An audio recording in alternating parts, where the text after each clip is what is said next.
Welcome to the Torch Academy. Today we're talking about how to build a management team that will stick around through a sale and transition. Welcome. Here's what buyers care about: your team. They're not just acquiring customers or assets.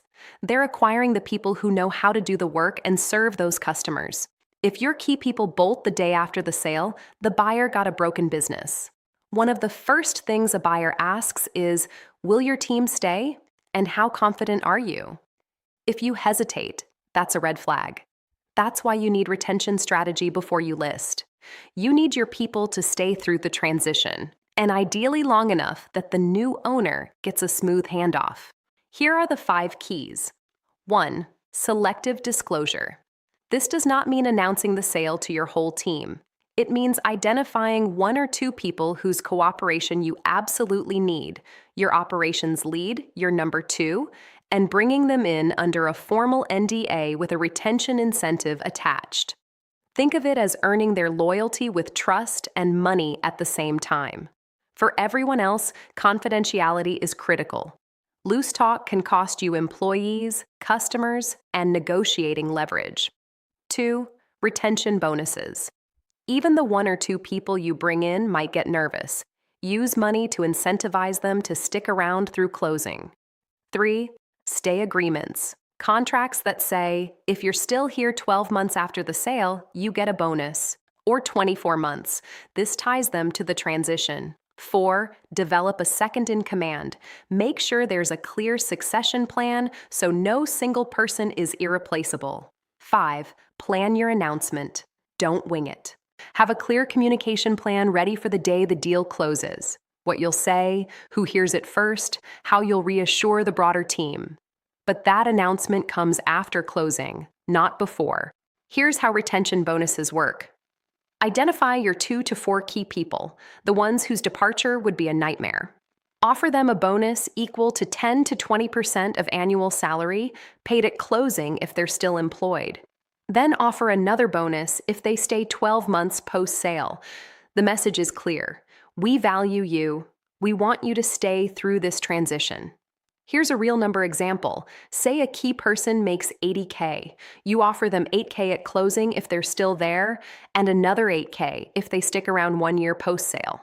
That's $16K total to keep them for 2 years. On a multi-million-dollar business, that's immaterial. Less than 1% of your sale price, but it's worth every penny because it keeps your business intact. Here's the timeline. 18 months before you list, identify your key people, the ones whose departure would hurt the most.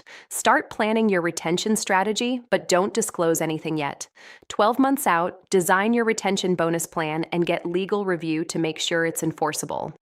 6 months out, this is when you selectively bring in 1 or 2 essential people under a formal NDA and lock in stay agreements with financial incentives. Be very deliberate about who you tell. Every additional person who knows increases your risk of a leak, and leaks can cost you employees, customers, and negotiating leverage. At closing, execute the bonuses, announce to the broader team, and confirm post-sale roles and expectations. Real example. Mark owned a staffing firm with 40 people. When he started the sale process, his VP of operations got nervous and started looking elsewhere. He couldn't afford to lose her. He quickly offered her $50K at closing if she stayed, and another $75K if she stuck around 18 months post-sale with a formal stay agreement. She signed. Through the sale process and after, she trained the new owner's team, helped with transition, and made sure operations stayed smooth. Because Mark kept this critical person, the buyer saw a stable, well-trained team. Mark ended up selling for 80% more than his initial projections. The retention bonus was worth it. Here's the risk.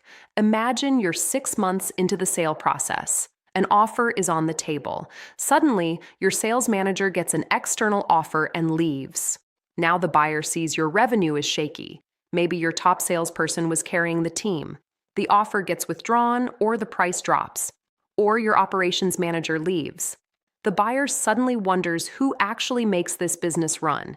These aren't theoretical risks. They happen all the time. Protect against it by locking in retention agreements and bonuses before you ever list. Make it expensive for key people to leave. The takeaway: buyers are acquiring your team as much as your revenue. If key people leave during or after the sale, the value of the business drops dramatically. Retention bonuses, stay agreements, and clear communication plans aren't expenses. They're investments that protect your sale price. Start planning retention strategy well before a buyer enters the picture. Be deliberate about who you bring into confidence and when. Protecting confidentiality is just as important as protecting retention. Thanks for watching. If you found this helpful, head over to torchapp.io/signup to create your free account. Torch uses AI to help you navigate buying or selling a small business, whether you're just exploring or ready to make a move. And don't forget to subscribe for more episodes from the Torch Academy.